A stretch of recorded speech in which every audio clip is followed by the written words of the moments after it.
Former President Yoon Suk-yeol has been sentenced to life in prison after a South Korean court found him guilty of leading an insurrection in his botched martial law declaration. South Koreans who resisted former President Yoon Suk-yeol's martial law declaration have been nominated for the Nobel Peace Prize, an example that President Lee says stands as a model for humanity. The benchmark KOSPI broke above 5,600 on the first trading day after the Seollal holiday on Thursday, on the back of sharp gains in semiconductor stocks. A South Korean court has sentenced the former President Yoon Suk-yeol to life in prison for masterminding an insurrection in his flawed martial law order declared in 2024. Our Moon Hae-ryun has our top story tonight. I will now pronounce the sentence. The defendant, Yoon Suk-yeol, is hereby sentenced to life imprisonment. More than a year after his declaration of martial law, former President Yoon Suk-yeol was sentenced to life in a first-instance ruling that found his actions amounted to an attempt to overthrow the constitutional order. The verdict was delivered Thursday afternoon by Chief Judge Ji Gui-yeon at the Seoul Central District Court, with Yoon appearing in person as the proceedings were broadcast live nationwide. Judge Ji began by reading the indictment, followed by determinations on guilt or innocence, and an explanation of sentencing reasons before making the formal pronouncement of the verdict. In its decision, the court said it was difficult to deny that Yoon intended to paralyze the National Assembly by deploying troops to seal off the legislature and detain key political figures, thereby preventing parliamentary functions for a substantial period. While the declaration of martial law itself does not automatically amount to insurrection, the court ruled that this case qualified as such because it was carried out with the aim of disabling constitutional institutions. In sentencing, the court said Yoon had directly and proactively planned the crime and involved numerous individuals, noting the enormous social cost caused by the martial law declaration and criticizing the defendant for showing little sign of remorse. It also pointed out that Yoon repeatedly refused to attend trial hearings without a justifiable reason. At the same time, the court cited mitigating factors, including the apparent lack of meticulous planning, efforts to restrain the use of physical force, the absence of live ammunition or direct acts of violence, the failure of most plans, Yoon's lack of prior criminal record, his long career as a public servant, and his age of 65. These factors appear to be the reasons why Yoon was sentenced to life imprisonment as opposed to the death penalty as sought by prosecutors. 7 others were also sentenced, including former Defense Minister Kim Yong-hyun, who received 30 years in prison, and former National Police Agency Commissioner Cho Ji-ho, who was sentenced to 12 years. Following the sentencing, Yoon's defense team accused the judiciary of applying double standards and said they were considering an appeal, vowing to continue fighting to clear Yoon's name. Moon Hae-ryun, Arirang News. South Koreans who blocked the martial law order have been nominated for the Nobel Peace Prize. President Lee hailed it as a model for human history. Yoon Jung-min reports. The news coincided with the day of a major verdict on former President Yoon Suk-yeol for his insurrection charges tied to the 2024 martial law. South Koreans who resisted former President Yoon's martial law declaration have been nominated for the Nobel Peace Prize last month by a group of international political scientists. That's according to Seoul National University professor Kim Hee-young on Thursday, who is among that group. They described South Korean citizens' actions as a revolution of light and the case of defending democracy through nonviolence and civic participation. President Lee Jae-myung hailed the actions as a model for human history and said the progress will continue toward a country ruled by the people. 내란의 어둠을 평화적으로 이겨낸 우리 대한 국민들의 용기와 역량은 아마도 세계 민주주의 역사에 영원히 표속으로 남아 빛날 것입니다. In an address delivered on the first anniversary of the martial law incident, Lee said the people who blocked military rule fully deserve the Nobel Peace Prize. 온 세계의 민주주의의 위대함을 알린 공로로 노벨 평화상을 받는다면 갈등과 분열로 흔들리는 모든 국가들에게 크나큰 전환점이 될 것입니다. On the night when former President Yoon declared military rule, Some citizens stood unarmed against martial law forces and military vehicles. Protests continued after the brief military rule was lifted, as people took to the streets holding light sticks and chanting K-pop songs to call for the removal of the president.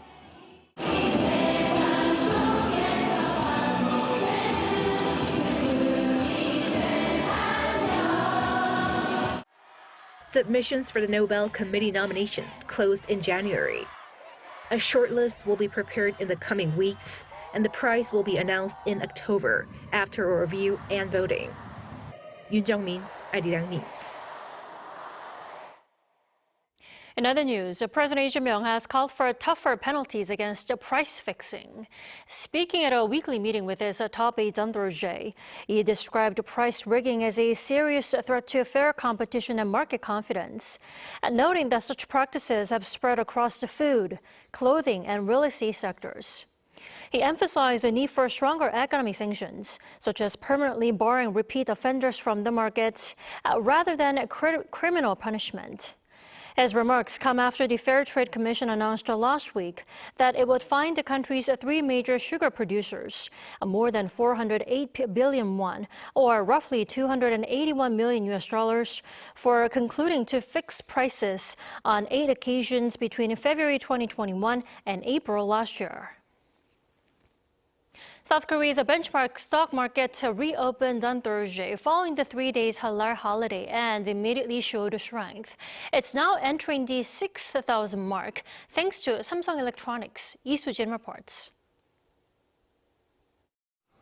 The KOSPI surged more than 3% on Thursday, surpassing the 5,600-point mark for the first time in history.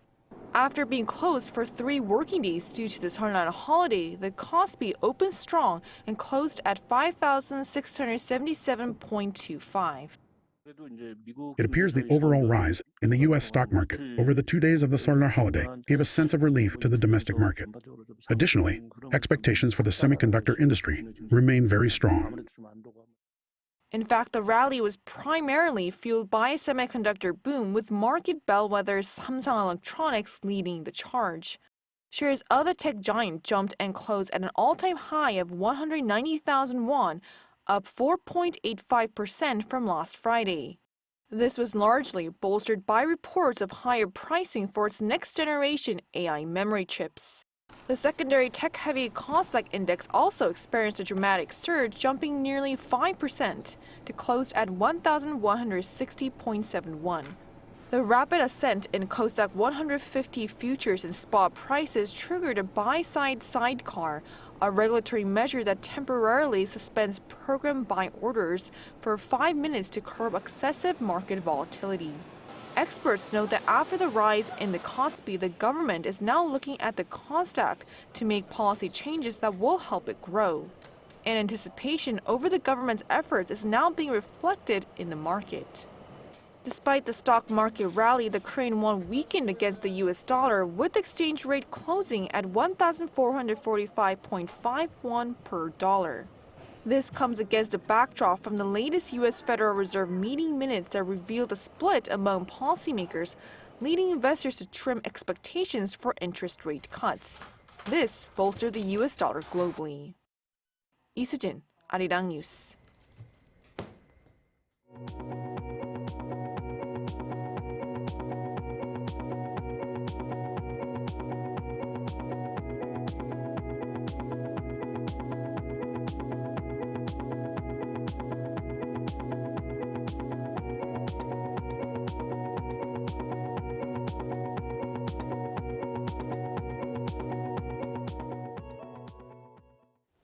South Korea's defense ministry said it will partially reinstate a no-fly zone in a way that doesn't affect military readiness posture. In Thursday's regular press briefing, the ministry's spokesperson said it was consulting with the relevant ministries and the U.S. to partially restore the suspended 2018 September 19th military agreement with North Korea. This comes as Unification Minister Jung Dong-young said the government will push for partial restoration of the military pact to prevent unintended military clashes. Now, if the no-fly zone is reinstated, drones will be prohibited from flying within 15 kilometers of the military demarcation line in the eastern region and within 10 kilometers in the western region. North Korea showed off its military strength ahead of its key party Congress, showcasing a delivery ceremony for 600mm caliber multiple rocket launchers. According to the North Korean Central News Agency on Thursday, workers at a major munitions company manufactured 50 units of the rocket launchers in just 2 months and presented them to the 9th Party Congress of the ruling Workers' Party of Korea at a ceremony in Pyongyang on Monday. The leader, Kim Jong-un, delivered a speech at the site and described the rocket launchers as the world's most powerful weapon for a concentrated super strong attack, further claiming they're appropriate for special attacks or strategic missions. The U.S. has warned Iran to strike a nuclear deal or face possible military action, even as Washington builds up forces in the Middle East and tensions with Tehran deepen. Jung Hae-rim has this report. The United States issued a stark warning to Iran on Wednesday, saying it must reach a deal, as while diplomacy remains the preferred option, military action is possible. As the two countries concluded their second round of talks in Geneva on Tuesday, White House Press Secretary Caroline Leavitt stated there was, quote, a little bit of progress, but the two were, quote, still very far apart on some issues. Well, there's many reasons and arguments that one could make for a strike against Iran. The president has always been very clear, though, with respect to Iran or any country around the world, diplomacy is always his first option, and Iran would be very wise to make a deal with President Trump and with this administration. The U.S. has continued to increase its military presence in the Middle East with additional warships, fighter jets, and another aircraft carrier strike group deployed to the region, according to local sources. In just the past 24 hours, more than 50 American combat aircraft, including F-35 and F-22 stealth fighters, have been rapidly repositioned closer to the Iranian border. At sea, the USS Gerald R. Ford, the most advanced carrier group in the U.S. arsenal, is currently en route to join the USS Abraham Lincoln. Iran is also reinforcing its defenses. Satellite imagery shows Tehran pouring heavy concrete and soil over underground entrances at sensitive nuclear facilities, while deploying forces near the Strait of Hormuz, a vital global oil shipping route. The growing military buildup on both sides is raising fears of possible conflict, with major implications for regional stability and global energy supplies. Meanwhile, financial markets are already reacting. Also, oil prices rose and gold edged higher on Thursday, reflecting investor concerns amid tension between the two countries. Jung Hae-rim, Arirang News.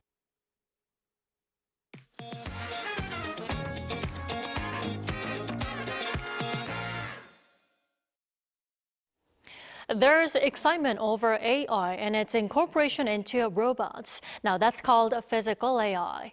Many expect this to change the way we live and, more importantly, how we work. So how do we prepare for it? Our economics and business team looked at the inevitable transition from multiple angles. Until very recently, a human-like robot performing a backflip was something we could only imagine.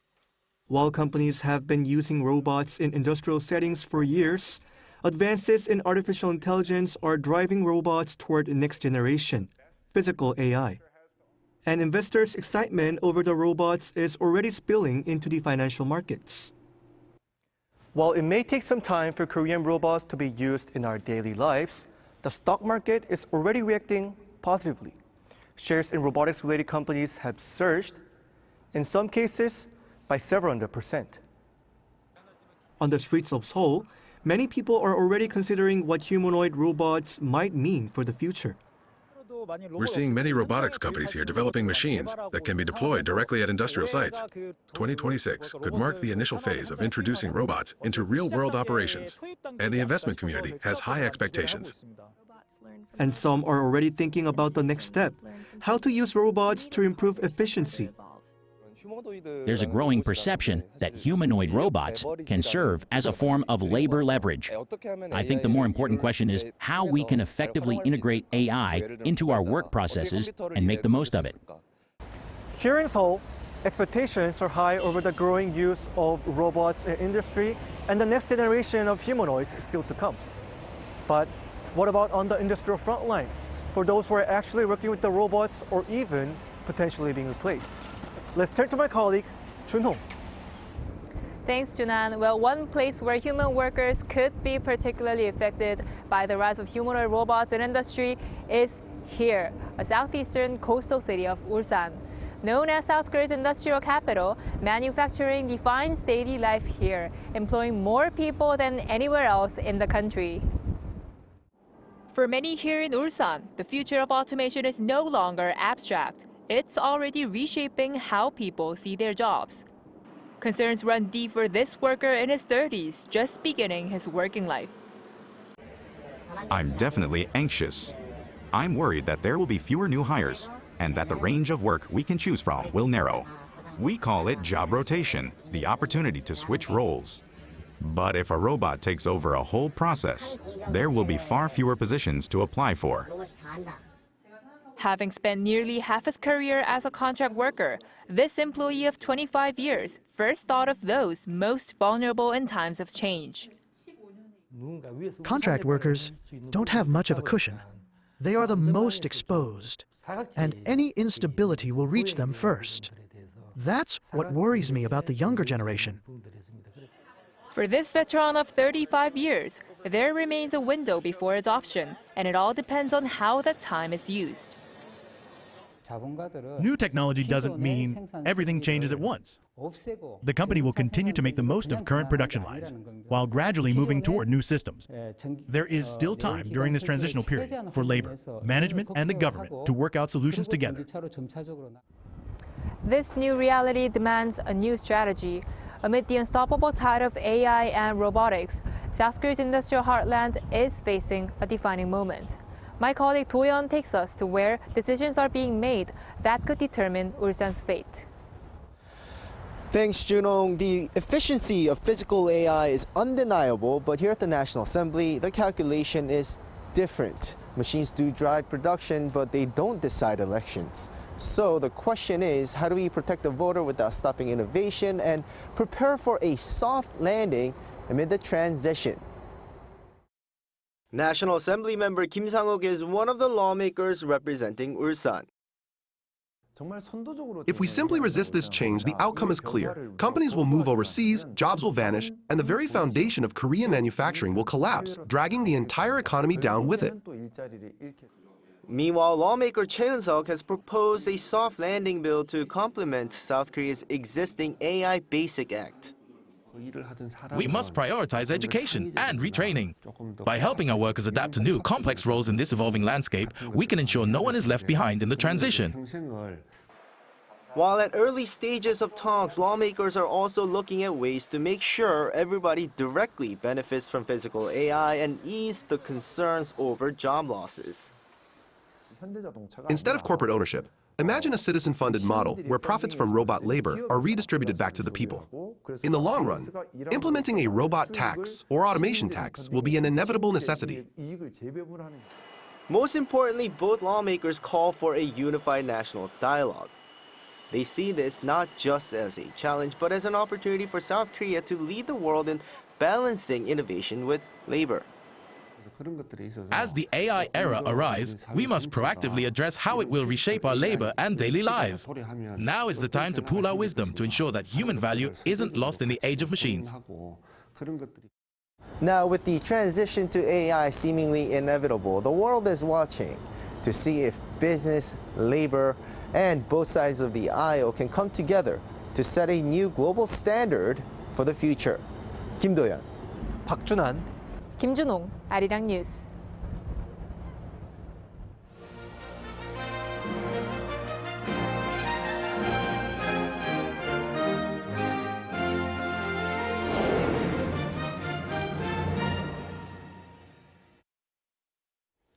The excitement is building in Milan as the Winter Games continue full throttle.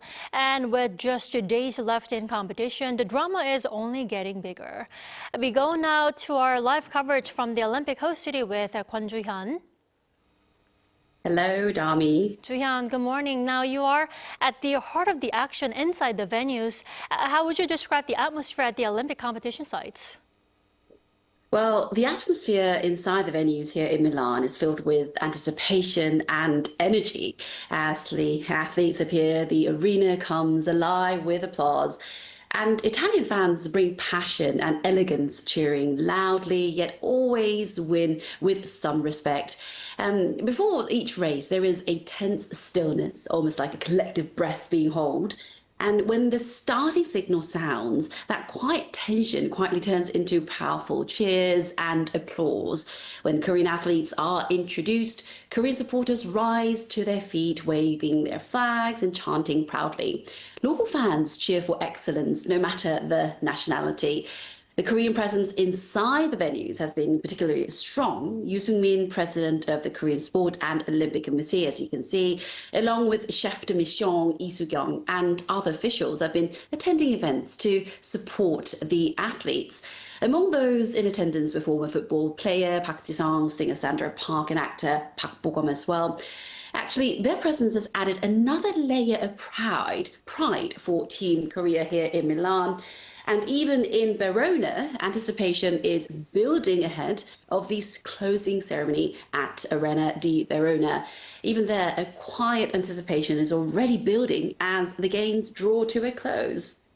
Well, Ju-hyun, beyond the competitions then, a range of cultural events I hear is taking place as well in the city. The question is, how strong is the Korean presence there? That's right, Dami. Well, the Korean presence has been remarkably strong, particularly around Korea House in Bilanecki Campiglio in Milan, one of Milan's historical historic landmarks. It is jointly operated by the Ministry of Culture, Sports and Tourism and the Korean Sport and Olympic Committee. And Korea House has emerged as a vibrant cultural hub during the Olympic Winter Games Milan Cortina 2026. And from traditional performances to interactive cultural programs, Korea House offers visitors a genuine glimpse into Korea's heritage and culture. Korean supporters gather not only to celebrate victories, but to share food like dakguk, Korean traditional rice cake, music like kugak, Korean traditional stories, and also other music with international guests as well. What is especially touching is the reaction from local Italians. Their interest was naturally drawn to the traditional Korean attire, hanbok. During the events, I was actually wearing hanbok with my hair styled in a pinyeon, a Korean traditional hairpin. And curious passers-by stopped to ask some questions, take photos with me, and later visited Korea House. So many have expressed genuine interest, often staying longer after the programs to explore the Korean traditions more deeply inside. So it has gone far beyond simple promotion. I do believe that it truly feels like meaningful cultural exchange in action. You were hanbok in Milan, but you're now rocking the Olympic jacket. I love it. Now, Ju-hyun, we still have a few more days to compete and look forward to. Where might we see some strong medal prospects for Team Korea? Good question. Well, looking ahead, several key events remain that could prove decisive for Team Korea. Short track and figure skating continue to offer strong medal prospects, along with final rounds and snowboarding and speed skating as well. Well, as the games enter their final stretch, there is hope for more memorable moments for Team Korea. But, more than anything, we hope all athletes stay safe and return home with pride. Right, safety first. All right, Ju-hyun, thanks for connecting with us tonight. Morning for you. You have a great day there. Thank you so much for having me. Let us now take a look at some of the highlights from the Winter Games. And with the details, here's our AI sports correspondent, Arirang. Hello and welcome. I am your AI sports correspondent, Arirang. This section features AI-generated content and scripts bringing you the latest news from the Olympic Winter Games Milano Cortina 2026. Here are our top stories. South Korea has won its first women's 3,000-meter short track relay gold in 8 years. The quartet of Choi Min-jung, Kim Gil-lee, Shim Seok-hee, and Nodoi crossed the line first at the Milan ice skating arena on Wednesday. They finished ahead of Italy and Canada to claim Korea's first short track gold of these games. This victory is the nation's second gold in Milan and 7th medal overall. With this win, South Korea extends its all-time Olympic record in short track to 27 gold medals, the most of any nation. South Korea's women's curling team on Wednesday defeated world number 1 Sweden 8-3 at the Cortina Curling Olympic Stadium. Korea established an early 3-point lead in the first end and capitalized on Swedish errors to record steals in 3 consecutive ends. By the end of the fourth end, South Korea held a commanding 8-0 advantage, prompting Sweden to concede the match after only 7 ends. This victory improves South Korea's round-robin record to 5 wins and 3 losses, placing them in a tie for third with Canada and the United States. The team now faces a decisive final round-robin match against Canada on Thursday at 10:05 p.m. Korean time. South Korea's figure skaters are preparing for a final surge in Milan. Lee Hae-in and Shin Jia have both advanced to the free skating round after getting through the short program. He finished 9th with a season-best score of 70.07, while Shin overcame it in early fall to rank 14th. Both are now focused on a clean performance in Friday's final to climb the rankings. They face a tough field led by Japan's Nakai Ami, as they aim for a strong finish on the Olympic stage.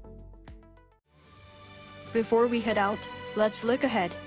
Appearing now on your screen are the current medal standings and the upcoming schedule for the Olympic Winter Games Milano Cortina 2026.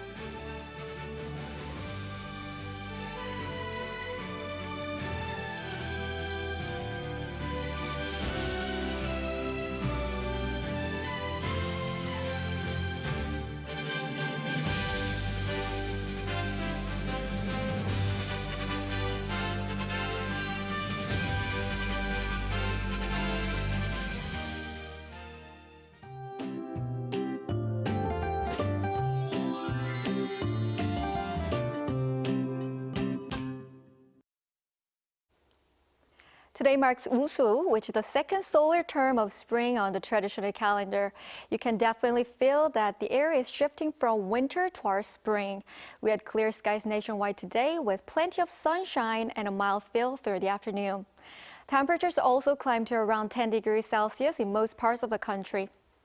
That said, it continues to be extremely dry across parts of the Gyeongsangdo provinces, including Gumi, Changwon, Daegu, Busan, and Ulsan. Dry weather advisories have been expanded to parts of Jeollanam-do and Chungcheongbuk-do provinces. So please be extra careful with anything that could start a fire. Tomorrow morning's Seoul will start off at 0 degrees, Gyeongju at -4 degrees. Daily highs will move up to 11 to 16 degrees all over the country. Seoul will hit 13 degrees tomorrow and it could reach 17 degrees on Saturday, feeling more like early spring. That's all for Korea. Here are the weather conditions around the world.